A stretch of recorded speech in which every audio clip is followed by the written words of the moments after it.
hari ukubaho hari n'ukubaho, kandi ukubaho nibyo biguha ubuzima. Ese wowe udukurikiye ubayeho uriho cyangwa n'ugupfa kubaho gusa? Ni karibu ku Kubaho Table Talk hamwe na Life Coach Pascaline, maze tubeho turiho tuberane nabo umumaro. Pascaline, ikaze. Murakoze cyane, ndabaramukije mwese kandi mbifurije amahoro, urukundo, umunezero ndetse n'ubupfura. Mujye mu bifura aho muciye hose kuko bitanga ubuzima bw'umudendezo. Uyu munsi ni kuwa gatanu aho abantu bagenda bagasohoka bakishima ku mugoroba, ariko twe kuri uyu munsi duhisemo kuvuga ku umuryango n'abana bacu, abana twibaruka, abana duhetse, abana duhekeye igihugu cyacu, abo duhekeye imiryango yacu, kuko nabo bagomba kubaho kandi bariho. Yego nabo ntabwo tubibagirwa, kuko Kubaho Table Talk ntabwo tubasiga inyuma, cyane ko ari bo Rwanda rw'ejo cyangwa se urubyiruko rw'ejo hazaza, amizero y'ubuzima bw'ejo hazaza. Niyo mpamvu kuri uyu munsi twahisemo kubatekereza, kandi tuzajya duhora tubaha agaciro mu biganiro byacu, bityo dukomeze kubaho turiho kandi nabo tutabasiga inyuma, kuko nibo ejo bazatubera aho tuzaba tutari. Rero umubyeyi umwe akugirire gutya, anyandikire amvugishe, narangiza ambwira ati iwanjye mu rugo iwacu naguze laptop, ubwo ni mudasobwa ntoya, naguze telefone bita smartphone, abiguriye abana, naguze ibi bikina ama game cyangwa imikino bakina mu rwego rwa tekinoloji, bagakina ibyo bita imikino ya tekinoloji cyangwa gaming.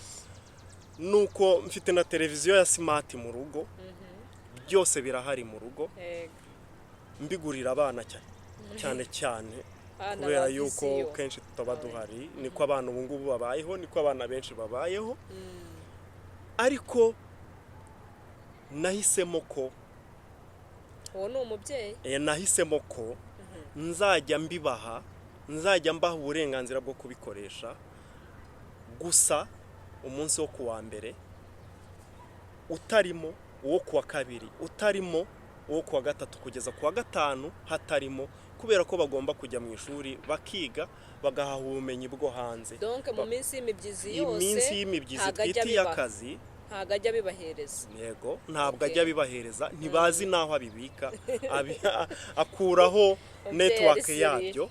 Nuko umubyeyi niko abigenza, nuko ako ndumva ari byiza. Ejo rero bidatinze uravuga ngo ni byiza, nuko umwana umwe ngo aramubwira ati mfite igitekerezo nshaka kubagezaho cyangwa ikibazo, abwira ababyeyi be, papa na mama bicaranye. Mu bana babiri rero afite, umwe agira ati yewe mbona mutwima televiziyo, mukatwima telefone, mukatwima uburenganzira kuri devices. Nituvuga devices mwumve ko ari komataniro ry'ibyo bikoresho byose twavuze by'ikoranabuhanga, nibyo bita devices. Abana bose baba babyita gutyo, n'abandi niko babyita. Ati mutwima uburenganzira kuri devices, mu minsi tuba twagiye ku ishuri twataha mukabitwima, ibintu nk'ibyo ngibyo. Ni ukubera iki muturera bitandukanye nuko abandi barera abana, kandi abandi babifiteho uburenganzira, twe kuki mutwima ubwo burenganzira? Ni ukuvuga ngo abana be babona batandukanye n'abandi, babona impande zabo. Yego, kuki mwebwe muhitamo kuturera bitandukanye nuko abandi babarera? Ni ukubera iki mutugenza gutyo? Umwana yari ari kubivuga, ariko ngo ari no kurira, amarira amanuka ku maso, kubera ko atumvaga impamvu ari gukorerwa ibyo ngibyo. Ngo byumvikane ko mu ishuri abandi bana bafite amatelefone, baganira bakamubwira ibyo barebye kuri televiziyo, birumvikana, kugira ngo nawe ataha avuga ati nanjye mfite ikibazo ndibuze kubaza. Abaza ababyeyi ati kuki muturera bitandukanye n'abandi? Nuko abandi babyeyi barera, ibi mubiterwa n'iki? ukaba ari byo ushaka ko tuganiraho dusubize uwo mubyeyi. Nuko umubyeyi ngo yaricaye areba umugabo n'umugabo areba umugore, arangije baravuga ati karabaye nko mu mutima. Urumva bahise babura uko babigenza, umwana yicaye yabaye seriye ari kubabaza kandi ibibazo biremereye nk'ibyo ngibyo. nuko ubu rero aka kanya turicaye uko nguko yabivuze niko nawe babimubwiye. Ese abo bantu twabaha ikihe gisubizo, twabaherekeza duti, twabaganiraho dute? Ko hari n'abandi babyeyi benshi, hari abandi babyeyi benshi bafite ikibazo nk'iki ngiki, kurerera mu isi y'iterambere mu gihe cy'ikoranabuhanga, nkeka ko bitoroshye. Gusa njyewe ikintu navuga cyangwa se uko mbyumva, ubwo umubyeyi yifuza ko twamugira inama cyangwa se twamubwira uko tubyumva, cyangwa wenda we ku ruhande rwe byari byamurenze, wumva ari ibintu byamurenze, ari ibintu ari kuvuga ati ibi bibazo turajya tubisubiza dute, naguze ibikoresho ngira ngo abana bishime, none ahubwo bararira, barabishaka kuva ku wa mbere kugera ku cyumweru, kandi siko mbibona, ntabwo ariko bikwiye.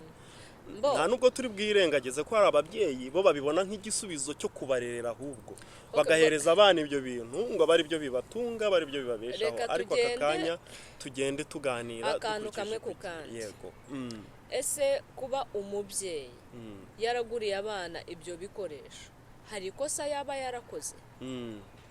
Turi mu bihe ibyo bintu bikoreshwa n'abana cyangwa se noti n'abana n'abantu bakuru ubwacu. Nkeka ko kuba umubyeyi kwanza yarabiguriye abana, cyangwa se niba ababyeyi bagurira abana bene ibyo bintu, nkeka ko atari ikosa. Impamvu mvuga ko atari ikosa ni uko uramutse utabiguriye abana bawe bishobora kubafekitinga cyangwa se kubagiraho ingaruka mu buryo buri negatifu. bavuga twebwe iwacu, donc ntabwo ari kimwe n'uko batabikoresha ariko babireba, bitandukanye n'uko baba bazi ko bibitswe ariko babifite. Ni ukuvuga ngo uwo mubabaro bafite wo kutabikoresha ugabanukaho gatoya kuko bazi ko babifite. Noneho bazabibonanya abandi bana kandi bo ntabyo bagira, nkeka ko baba barakurushaho. Icya kabiri, ese uwo mubyeyi kuba abasha kubika ibyo bintu akabashyiraho umurongo w'uburyo bwo kubikoresha, hari ikosa afite? Kuri njyewe uwo mubyeyi nta kosa afite, kuko ntabwo ushobora gufata abana ngo bajye kuri telefone, kuri televiziyo cyangwa se amalaputopu guhera ku wa mbere kugeza ku wa gatanu, kuko abana baba bagomba kwiga, abana baba bakeneye kugira inshingano cyangwa se ibintu bakora mu rugo iwabo, kuko nabo baba bafite responsibility. Ntabwo bashobora kubaho badafite umumaro mu rugo rwabo. Mwibuke ko abo bana ejo cyangwa ejo bundi nibo bazaba bari kwibana, nibo bazavamo abagabo, nibo bazavamo abagore bazibaruka abandi, kandi uko tubarera niyo shusho y'umuryango tuba turi gutanga. So ni ukuvuga ngo rero njyewe uwo mubyeyi ahubwo namukomera amashyi ko yabashije kugira ubwo butwari bwo kubasha gushyiraho umurongo w'ikoreshwa ry'ibyo bintu, kugira ngo abana babashe gukurikirana neza amasomo yabo ndetse bagire n'inshingano bakora mu rugo, habeho connection. Sinzi nawe warabonye ko iyo abana bakoresha biriya bintu baba bameze nk'aho bihugiyeho, bari mu yindi si yabo, donc ntabwo bagira na connection n'ubuzima buri physique. Bamwe ntibanarya, bamwe ntibarya, ntibasohoka, nta mikino bitabira, ubwo ntabwo ari ubuzima. Ibyo aribyo byose igikorwa umubyeyi ari gukora ni igikorwa cy'urukundo, ariko nubwo ari igikorwa cy'urukundo ari kugikorera abatabyumva, ari kugikorera abatabyumva. So umubyeyi rero, uwo mubyeyi wabajije icyo kibazo, ndetse n'undi wese ukurikira ukubaho Table Talk muri gahunda yo kurerera ejo hazaza cyangwa se uyu munsi heza, navuga ngo icyo dukeneye ni uguhereza umwanya umwana, ukamutega amatwi, ukamureka aki-expressing, akakubwira byose, akakubwira uko abyumva, sibyo? Urugero wenda niba mubwiye uko nguko, agomba kumubwira ko hari impamvu Imana yemeye ko avukira mu rugo rwe, hari impamvu abana dufite ari Imana yaduhaye, nuko Imana yayitegereje igasanga ababyeyi cyangwa se twebwe ababyeyi babafite ari twe tubashije kubayobora mu murongo w'icyo baremewe. Ni ukuvuga ngo bijyanye n'icyo baremewe, buri mwana ari mu rugo rw'umubyeyi ubasha kumubashisha gusohoza uwo mugambi. twavuga ngo bari mu maboko meza aho baherereye. Yes. Rero twabatoza kutigereranya n'abandi. urabona umugati wo kuri Nyirangarama n'umugati wa Ragarete byose si imigati, yego, ariko iriya migati ntago imeze kimwe. Buri mugati wose ufite umwimerere wawe, kuko uruganda rwawukoze ntago ari rumwe, cyangwa se amaboko yawukoze ntago ari amwe, n'ibiwugize ntabwo ari bimwe Yes, byose, n'abana ibyo bita bacu rero. ingredient. n'abana bacu ntago bagomba kuba bamwe, kuko ibyo baremewe si bimwe, n'ababarera si bamwe. Donc twebwe tumeze nk'abantu bakora abana bacu, nyine hari ikintu tubaremamo, hari ishusho tubahereza. Niyo mpamvu umwana wanjye ashobora gutandukana n'umwana wa kanaka, kuko tubarera bitandukanye, ariko aho hantu nta kibi kirimo. So tubyumvisha abana rero. Yego, mu kuganira rero turimo tuganira, yakomeje kumbwira ati nagerageje gusaka ibisubizo, gushaka uburyo namusubiza, ariko amusubiza akoresha ibigereranyo by'abandi babyeyi atekereza mu mutwe uko barera, nabo yaba yarumvise muri experience ze. Agira ati tubifate ko nge ndi umubyeyi wa mbere. Umubyeyi wa mbere ni ngewe wabaguriye ibi bikoresho, nkafata umwanya wo kubigura, nkabibashyira hafi kugira ngo igihe bikenewe mubikoreshe kandi bibagirire umumaro. Icyo nakoze ni ukubashyiriraho icyo bita timetable, ingengabihe y'uko mubikoresha. Nko muri weekend abaha umwanya, muri weekend abaha umwanya, akanabareka bakaba free. Ariko ababwira ko hari n'undi mubyeyi wa kabiri, we utarigeze agura na kimwe, utanashaka no kumenya ibyo ari byo.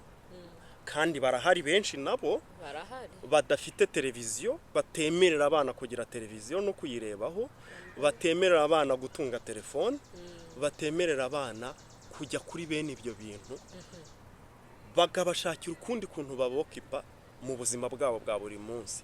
Ubwo ntabwo ubwo buryo babokipa tubuvugaho cyangwa we yabo bavugiyeho. Ababwira undi mubyeyi wa gatatu. Ariko abo babyeyi nabo, abo babyeyi ba kabiri, babyeyi rwose nubwo mukanira abana banyu cyane ku buryo batagira access kuri ibyo bintu, kandi babibona mu buzima bwabo bwa buri munsi, mujye mutekereza, cyangwa se ababyeyi bajye batekereza muri rusange n'izindi ngaruka bishobora kubagiraho. Yes, umwana ushaka kumwima telefone, ukamusohokana ukajya umujyana mu maresitora meza, ukamujyana mu mikino itandukanye, ukamukorera bonoma zitandukanye, ariko umutima we hari icyo ubura, hari ikintu ubura. Buriya rero iyo utamuhaye ibisobanuro bihagije, iyo utabonye umwanya wo kumuganiriza ngo mwumvikane akumve, n'ibyo wakora byose nta kintu biba bimaze kuri we. Niho usanga iyo ari umukobwa, cyane cyane iyo ageze mu gihe cy'ubwangavu, ayirarikira. Yamara kuyirarikira, ejo ikaba yamugusha mu bishuko bitandukanye. Uravuga nk'iyo telefone, urugero nk'iyo telefone, nk'ibyo by'amaraptop, amasaha ya smart, amaraptop, ugasanga rwose umwana uramutakaje kandi wari uzi kuri kumushyira ku murongo. So mu bintu byose dukora rero, tujye tugabanya selfish, ukwikunda,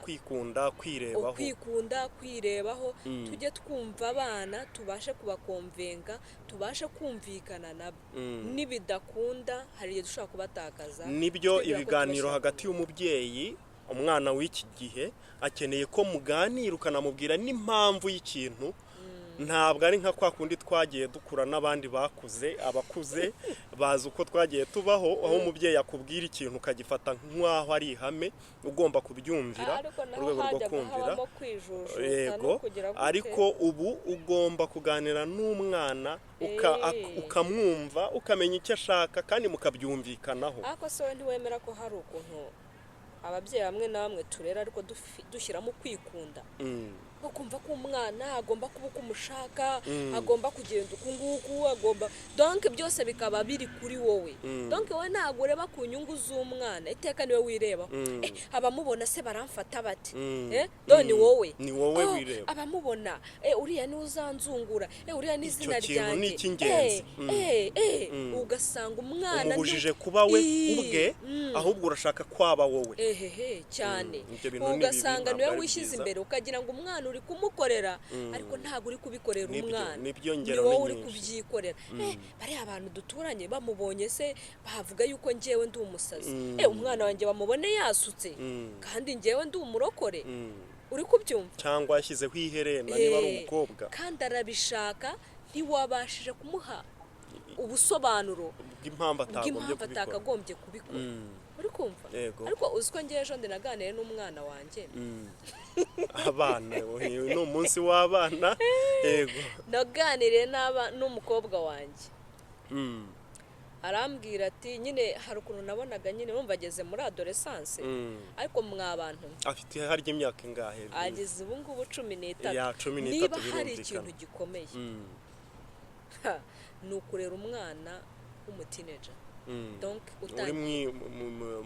ugeze muri icyo gihe nyine mu by'ubwangavu uri kumva sinzi ikibazo yambajije ariko ubwo cyari kijyanye n'ibintu by'amaherena n'imyambarire ubwo nyine ntangira kumwigisha mubwira ukuntu umubiri we ari ubuturo bw'Imana ibiki n'ibiki ibintu byose nk'ibyo ngibyo kandi mubwira yuko afite icyo yaremewe ko afite misiyo yiwe uzi ukuntu yambajije ngo nese ngo bari aba homeless baba bari ku muhanda ngo burira niyo misiyo yabo aba homeless ni bari baba badafite aho batura baba bari ku muhanda bibera aho ngaho batagira aho batuye ubwo yababonye muri za metro arambwira ngo niyo misiyo yabo ngo ari cyo kintu baremewe kumva ni ibintu biba bigoye uzi kugira ngo ukomvenke umwana bisaba kumuha akanya bisaba ko wishyira mu mwanya we ukiyambura ubwo bwikunde bwawe ukamushyira imbere byose ukabikora ari ubikorera uri kumva uwo mubyeyi rero arongera avuga umubyeyi wa gatatu aravuga bati none arondogoye oya ntabwo arondogoye ahubwo turakomeza kubivugaho kuko byose bigenda byuzuzanya kugira ngo bibe tugomba gufatanya kurera nibyo kurera birakomeye ahubwo niho twagombye no gutindaho rwose wisanzure ubivugeho ku buryo uko uri kubivugaho niko n'undi ahita abyumviraho akumva nibyo yari akeneye kumva kandi niko gufashanya nirwo rugendo rw'ubuzima turimo ni nako turi kugenda n'ubundi muri uru rugendo rwacu twuzuzanya tugomba gufatana ikiganza mu kintu ariko tugomba kubikora tuzi ko turiho neza twishimye ariko n'abacu bishimye harimo n'abo bana bacu tujye tubera nabo umumaro rero ati umubyeyi wa gatatu natanzeho urugero noneho ni umubyeyi ubifata akabigura akabibahereza ntiyite kumenya nuko babikoresha ntiyite kumenya ibyo babireberaho dore ko ubu hariho n'amashusho asigaye anyuzwaho mu buryo butariho kurinda cyangwa guproteje umwana na za Facebook na za YouTube n'ahandi nta protection y'umwana ihari ngo bashyireho amashusho atabasha kubonwa n'abana bitewe n'ikigero cyabo ubu nta kintu isi yitayeho irabifata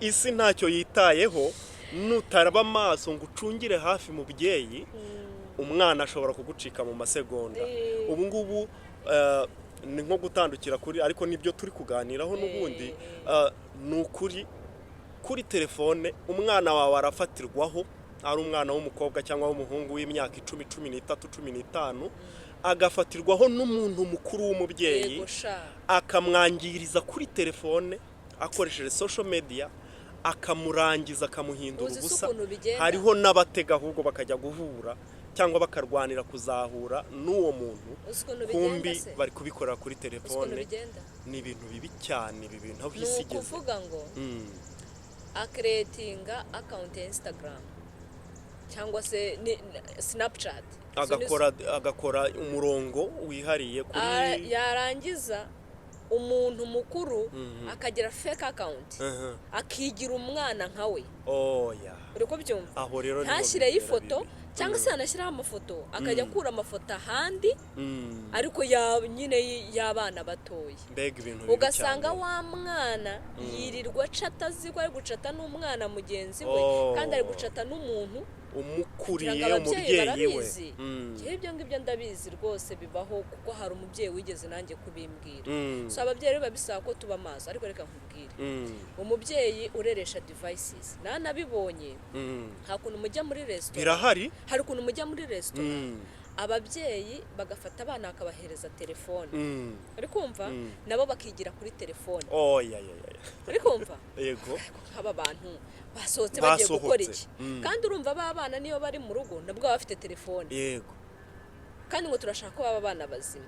Ntabwo bishoboka kuko umwana ufite telefone imbere ye utagira ikiganiro n'umwanya umujyanye hanze umusohokanye, waba uri kugira ngo umuhindurire mind, amaso yabona ibindi bintu, yitegereza abantu, nyine amenye ubuzima.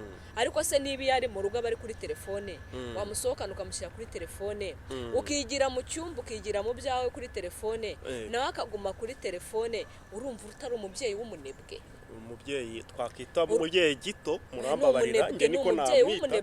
Umubyeyi ureresha devices kandi barahari ni benshi. Uvuga uti nge nzinduka ku kazi, n'umugabo azinduka ku kazi, bityo akumva ko abana igihe cyose babonekeye abagomba kujya kuri televiziyo, bagomba kujya kuri telefone, narabiguze akabifata nkaho ariko uzi ko biriya bintu ushobora kugura ikishi cy'abana bawe. At least niba ubiguze utazi kubimanaging, uzi ko utazabasha kubibaherekezamo ngo bafashe kumenya uburyo babigenza, afazari wabireka. Nibyo kabisa, kuko birabangiza cyane. So njye ni ukuvuga ngo rero bene uwo mubyeyi we ntago namushyigikira. Yego, uwo ngowe rwose ntago namushyigikira. Hari n'akana karira, umuntu akabagahereje telefone. Yego, ngo kirebe. Hari n'abagira gutya uduhinja rwose bari bose. Ababyeyi bafite ubute mu kurera. Yego, ababyeyi bafite ubute mu kurera. Kandi nibwo ubona n'ingo dufite reba ukuntu zimeze. None se niba turera gutyo turitegereza, dutegereje urugo rumeze ruti. Ikintu gikomeye aho ngaho ni ukuvuga ngo umwana wabuze ikiganiro n'umubyeyi, wabuze guidance, ubujyanama bw'umubyeyi, ajya gushakira ibyo yabuze hanze muri bagenzi be no mu bandi bo hanze, havamo ababi bamugira n'izo nama mbi. Niho ushobora gushiduka umwana ari kunywa amatabi afite imyaka mikeya, ari gukora amahano, ahabaye icyaha gikomeye ugasanga umwana wawe yagaragayemo, warangiza ukagira ngo ni amakosa ye, kandi ari amakosa yawe wowe umubyeyi wamutereranye. Rero ntago turi intungane, natwe dufite intege nke zacu muri rusange. Mureke n'ukuri twikosore. Iterambere rirahari, ikoranabuhanga rirahari, abana bacu bafite byinshi imbere yabo, ariko two kubibareresha ahubwo tubibafashemo. Kandi reka nkubwire, yego, ntago ushobora kubuza umwana yo gukoresha telefone kandi nawe ubwawe utava kuri telefone. Niba ushaka, niba hari ibanga nabonye, kuko niba ubwiye umwana ngo urambika telefone akubwira ngo wowe kuyifite, yego, niba hari ikintu nabonye ni ukureba uburyo ubana n'umwana wawe. Yes, ugomba kumuhereza privacy, ugomba kumuhereza space sometime. Ntabwo ugomba guhora uri gukurikira umwana wamuje guhumeka inama za hato na hato, ariko buri igihe kinini ujye ubana n'umwana wawe. Niba hari ikintu numvise neza wari urimo uvuga uti wowe urugero uha ku mwana wawe ni uruhe, cyane cyane tugendeye no kuri izo devices twaze tuvuga. Ese umwana kureberaho uri sure yuko ibyo akureberaho ari byiza? Ese koko umubera urugero rwiza? Iyo telefone cyangwa ikindi kintu uri gukoresha, wa mupapa we, wa mumama we, aho wowe uri kwitwara neza imbere ye, ibyo ari kukureberaho si byo ashaka kwapurika gushyira mu bikorwa. Nigeze kubwira umugabo wanjye, ubwo nyine umva abana bari batangiye kwigira hejuru, tumaze kubaha amatelefone, wenda n'abandi babyeyi bagerageza. Nigeze kubwira umugabo wanjye, ndamubwira nti reka nkubwire, abana bacu ntibazigere batubona kuri telefone, ntibazigere batubona kuri telefone. Tujye dukoresha telefone igihe cyose tutari hano, ariko nitugera mu rugo turambike telefone. Tuvuga urugero, wenda niyo nanazikoresha, niyo twanazikoresha biba ari umuntu witabye, ariko apana kujya kuri social media uri kudustati tw'abantu. None umwana wawe azakora iki?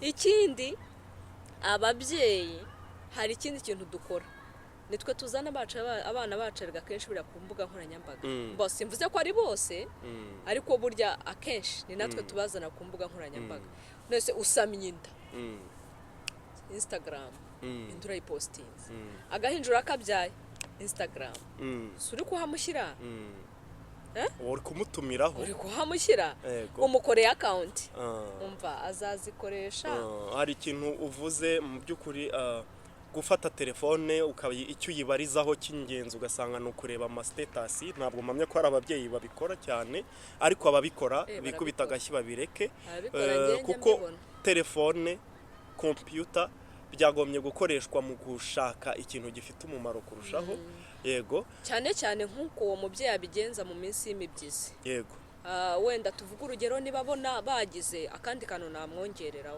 niba abona wenda bababaye cyangwa se wenda babaye bored nko mu minsi y'imibyizi bagira yabahereza laptop ariko akababwira ati uyu munsi tugiye kureba filime yako twese nk'umuryango ako nako nakana cyangwa se wenda ukavuga ati okay tugiye kujya kuri Google dukora ubushakashatsi kuri iki kintu akenshi ubaza umwana wawe ati nicyo yifuza kuzabaho wenda akubwira ati nzaba umukinnyi wa football cyangwa se wenda akubwira ati nzakora ibi nibi donc icyo gihe ukaba waprofita muri kumwe mukabikoraho ubushakashatsi noneho bakabana bikoresheje ariko kubibarekera gutya gusa bahita bigira nyine muri za chat bakigira muri za game bakigira muri za social media kwirirwa bascrollinga ugasanga nta kintu ibintu bibamariye nibyo igihari nukumenya nkuko nahoze mbivugaho mu kanya ko nta muntu udufitiye impuhwe nta n'ufitiye abana bawe impuhwe kugira ngo akubere mu mwanya wawe niwe wenyine ukwiye kubera amaso abana bawe kugira ngo babashe gukurira mu biganza byiza no mu mibereho myiza ariko bituruka ku muco ubatoza toza abana bawe ibyiza ariko ube n'urugero kuri bo ni ikibazo rero gikomeye kubera yuko abakurikiye bajya banumva amakuru mu kwezi kwa kabiri niba ntibeshye muri leta zunze ubumwe za Amerika hari ikibazo gikomeye barimo bavuga ingaruka abana bahuye nazo mu kubereka amashusho ataragenwe biri kuri Facebook biri kuri za TikTok bari batumyeho abakuru b'ibyo ibigo bya Facebook abo bita ngo ni ba Mark Zuckerberg n'uriya wa TikTok sinzi niba ari umunyakoreya bari babahamagaye muri Sena ya Amerika bari kubahata ibibazo kugira ngo basubize kuri iryo rengayobora bashyizeho ku bigo byabo byo kwereka abana no gutuma babona amashusho badakwiye kubona urase nibo babikora nibo biturukaho ariko byose ibintu ni business babikorera business byose ni business kubera iki babireka kubera iki bareka bijyaho kandi bafite n'ubushobozi bwo kubyimira ibyo rero ni ibikwereka ko nta wundi ugufitiye impuhwe nta n'undi ufitiye impuhwe abana bawe kurusha uko wowe wazibagirira dukwiye kuba maso dukomeze tube maso kugira ngo ibyo bibazo tubirebere hafi tubicungire hafi twita ku bana bacu buri munsi nuko rero tugendeye ku ngero z'aba babyeyi batatu uyu mubyeyi yabashije gusubirisha abana be hariko ni umubyeyi wakuriye abana be ibikoresho byose by'ikoranabuhanga yego hakawundi utarigeze abigura na rimwe wabibimye hakaba n'undi uwa mbere yarabiguze ariko ashyiraho gahunda amashyiraho amategeko n'amabwiriza agomba kugenderwaho uwa gatatu aravuga ati umva hakajya hagira nuza kunsakuriza mujye mujya kuri telefone you are free umva namureba ngo n'ubwoko butatu bw'ababyeyi yego buri muntu wese arabona aho ari narangiza amenye ngo mbese ndimo ndarera nte yego uyu mukobwa wanjye uyu muhungu wanjye ndi kumurera mu mugabo w'ejo hazaza uzaba umeze ute nibyo uri kumva erega niba turi n'abadamu kandi tunibuka yuko abana batwigana ibyo dukora burya kenshi baratwimitetinga yego rero ubwo buri muntu wese areba icyiciro arimo hanyuma areba uburyo yifuza kurera umwana we agira icyo yahindura Life Coach Pascaline ubundi umubyeyi mu by'ukuri inshingano ze zitangirira hehe zitangira ryari ku mwana ubyumva ute, ubivugaho iki? Kuko umubyeyi kubyara ntabwo ari ukubyara ngo urekeraho. Inshingano z'umubyeyi ubundi twagombye kuzumva. Hari inshingano, hari nuko ugomba kubikora, hari ibyo utegetswe wabyanga wabyemera, hari noneho no kuvuga ngo ese bihera he, bitangira ryari, wowe ubyumva gute? kera ntwite inda ya mbere muri 2000 mu mpera za 2010 umva ko ndi uwa kera ntabwo uri uwa kera.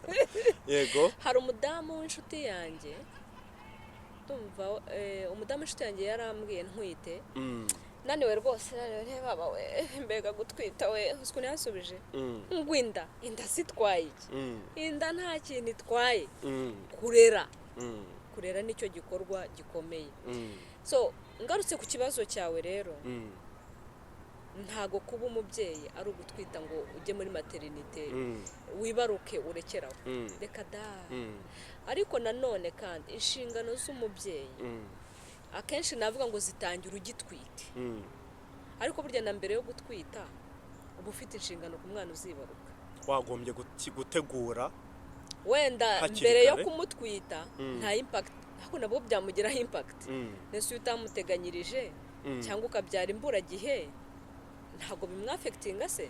Kubyara numva byagombye kumera nkaho ari nk'umushinga utegurwa ugaherwa mu mizi kugira ngo inshingano zawe uzazubahirize neza, ibikenewe byose bizaboneke neza, nuko wagombye kuba warabitekereje. Ariko ni umushinga utarangira, iyo wawutangiye iyo usamye nabwo ziba ziyongereye. Yego, ni ukuvuga ngo hari ibyo urya ugomba kurya, hari uburyo ugomba gukontorora emosiyo zawe, hari ibyo utemerewe kunywa. Umugabo cyangwa se umugore hari amagambo aba atagomba kuvuga, nk'abagabo babwira nabi abagore. Burya rwose umuntu atwite umugabo yakagombye kwihangana akitwararika, nubwo bwose yakabikoze ibihe byose, ariko burya ngo byafectinga umwana uri mu nda. Cyangwa se umugore uhora uvuga nabi, abakozi yahutaje, umugabo yatutse, bene abo bantu nabo babaho. Usibye ko bene abo bantu impamvu baba bameze gutyo badashaka guhereza n'uwo mwana batwite ubuzima, nuko baba babayeho ariko batariho. Umuntu ubayeho kandi ariho aba aryohewe n'ubuzima, kandi iteka iyo uryohewe n'ubuzima nawe utanga ukuryoha mu bandi. Yego, rero inshingano z'umubyeyi zitangira ugitangira gutekereza wa mushinga kugeza ibihe byose ugifite wa mwana, kuko ntabwo inshingano z'umubyeyi zijya zirangira. Bivuga ngo ni uguhozaho, bigira imyaka, ni ubutwari kurera ukaba umubyeyi wa nyawe ukwiye, bigusaba kuba intwari. Hari umuhanzi waririmbye, niba ntibeshye ndumva ari Stromae, yaririmbye indirimbo ashyiramo ngo umuntu wese, yavugaga ababyeyi cyane cyane b'abagabo, yaravugaga ati umugabo wese abasha gutera inda, mumbabarire kubivuga muri ubwo buryo, ati watera inda ariko biroroshye, ariko ntabwo ariko byoroshye kuba papa. Ni ukuvuga ngo umugabo wese yatera inda, ariko kuba papa ntabwo ari buri wese ubishobora. Rero twagombye kwihangana. Ntabwo nzi kuririmba, sindi umuririmbyi mwiza, ariko ni muri ubwo buryo yabivugagamo. Yaravugaga ati buri wese yakora umwana, yagira uruhare mu kurema umwana, ariko si buri wese uba umubyeyi. Rero twagombye guharanira kuba ababyeyi. Umubyeyi mwiza rero nuko nguko yagombye kumenya ngo ejo cyangwa se umwana wanjye agomba kubaho gute, bigomba kumera bite. Aha rero nk'uko twabivuze, yego, aha nk'uko twabivuze, turi muri Canada. Ubushize abatwumvise mwarabyumvise ko Pascaline, life coach Pascaline ari muri Canada. Yego, ariko muri Canada noneho hariho ibidakorwaho bitinyirwa kure, ugomba kwitwararika kurusha ibindi. Muri Canada no mu bihugu byinshi by'i Burayi, ibyo ntitwazabigarukaho ubutaha, tuzabivugaho, ariko muri nabyita nka tips tuba duha abavandimwe bacu tuba turi kumwe, inshuti zacu. Hari ibintu by'ingenzi umuntu aba agomba kwitwararika ugomba guhora uzirikana uburenganzira bw'umwana, ibyo yemerewe ukabibizi ku mutima, ku buryo uhora ubyubahiriza. iki kiganiro twazagikorera abana bari muri Canada ariko b'abanyarwandakazi b'abanyafurika. ujya gutera uburebereza arabwibanze. Nta kibazo. ubwo abanyafurika bazaza. ubwo tuzahera kuko nkeka ko imirerere y'abana turi mu Rwanda nibyo ntabwo yoroshye, muri Afurika muri rusange iwacu nibyo ntabwo byoroshye, bisaba bwa butwari twavugaga, ariko bikaba akarusho kurushaho tugeze muri ibi bihugu.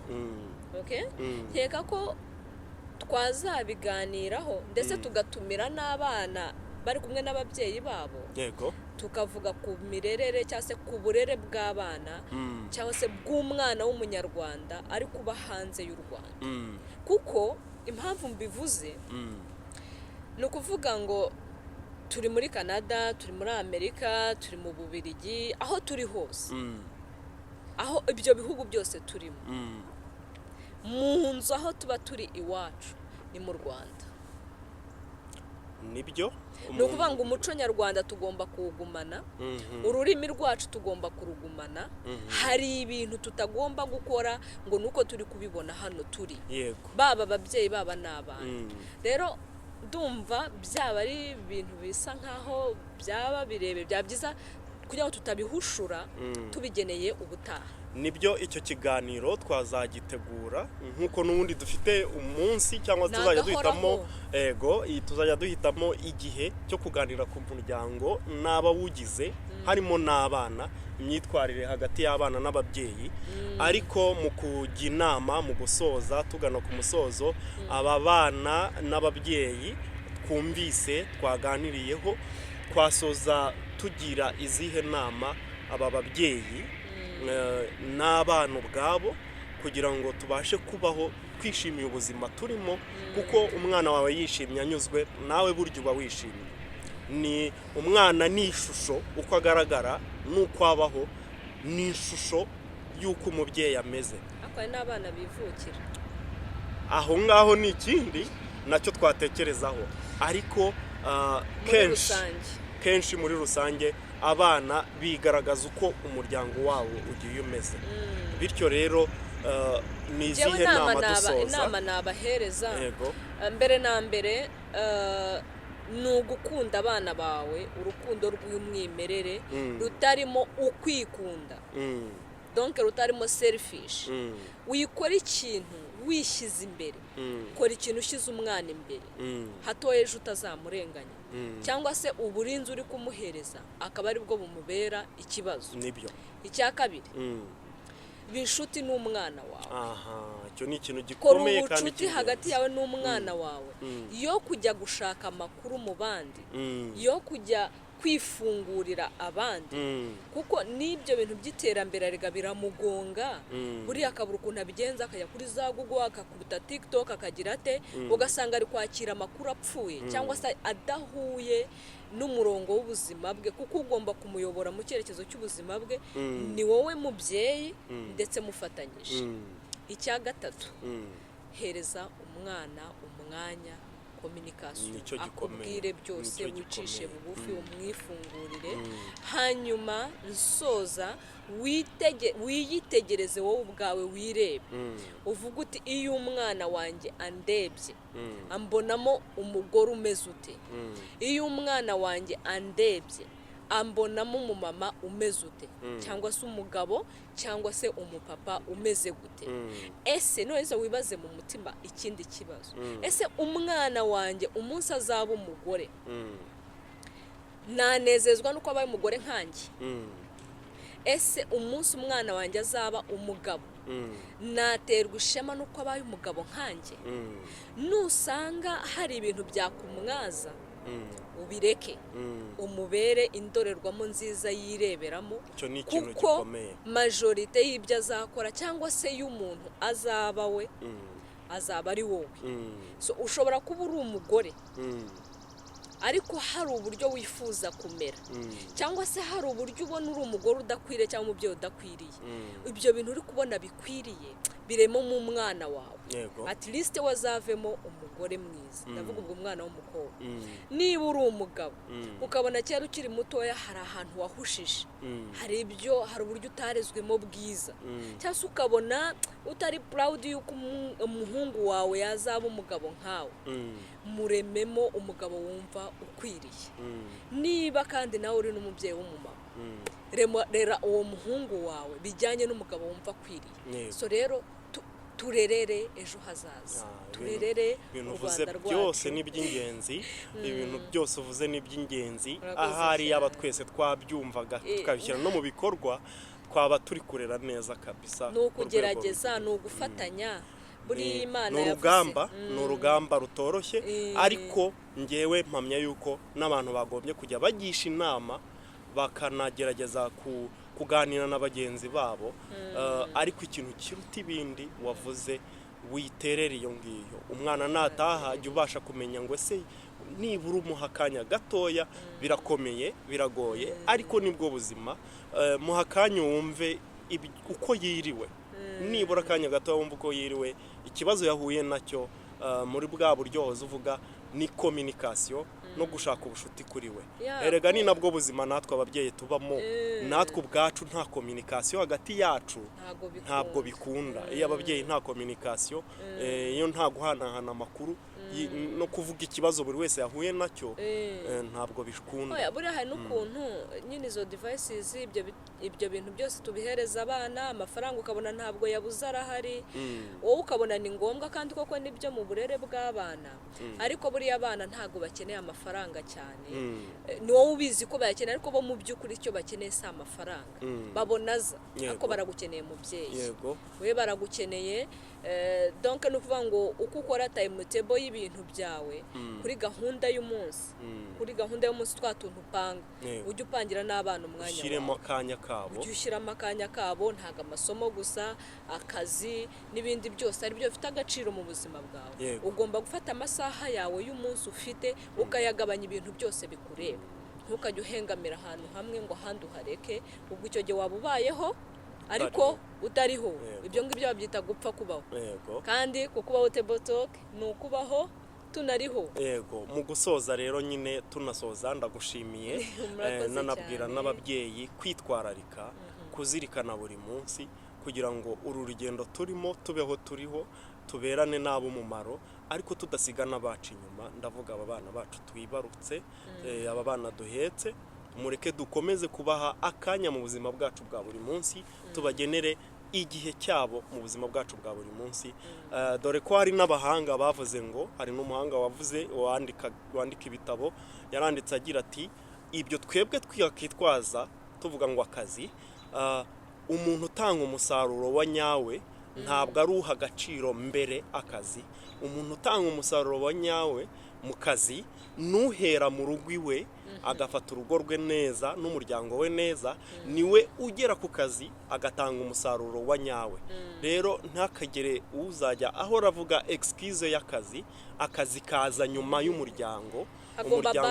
Agomba balance, birumvikana, ariko ita ku muryango, menya ibyo ukeneye, nurangiza wite ku bana bawe. Igihe bishimye nawe uzajya ugera mu kazi wishimye, bityo utanga umusaruro mwiza, umusaruro utuma buri wese abaho yishimye. So rero mureke dutekereze, duhindura imyumvire, maze tubeho turiho kandi tubere n'abandi ab'umumaro.